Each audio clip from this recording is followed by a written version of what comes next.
1,00,000 కోట్లు ఖర్చు పెట్టిన కాళేశ్వరం కట్టడం కూలడం 3 ఏళ్లలోనే జరిగిపోయింది. మరి వాళ్ళనేమనాలి, వాళ్ళకేం శిక్ష విధించాలనో నేను కాదు, ఈ ప్రశ్న నేను అడగను. వేలాది మంది గ్రామ పాలన అధికారులు గ్రామాన వాళ్ళే అడుగుతారు, వాళ్ళే సమర్థించుకుంటారు, వాళ్ళే పేదలకు సేవలు చేస్తారు,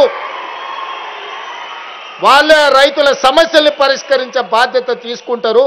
ఎందుకంటే ఎంతో వ్యతిరేకత వారు కల్పించిన ఈరోజు మా రెవెన్యూ శాఖ మంత్రి బలంగా వాదించి ఈరోజు ఈ వ్యవస్థను పునరుద్ధరిస్తున్నాడు.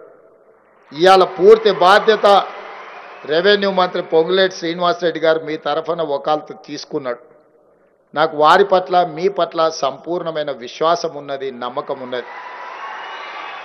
తెలంగాణ సాధనలో భాగస్వాములైన మీరు, ప్రజాపాలన అధికారంలోకి రావడానికి భాగస్వాములైన మీరు ఈ ప్రభుత్వానికి చెడ్డ పేరు వస్తే నాకు, మీకు, మీ సోదరుడు పొంగులేటి శ్రీనివాసరెడ్డి గారికి కూడా చెడ్డ పేరు కాదా?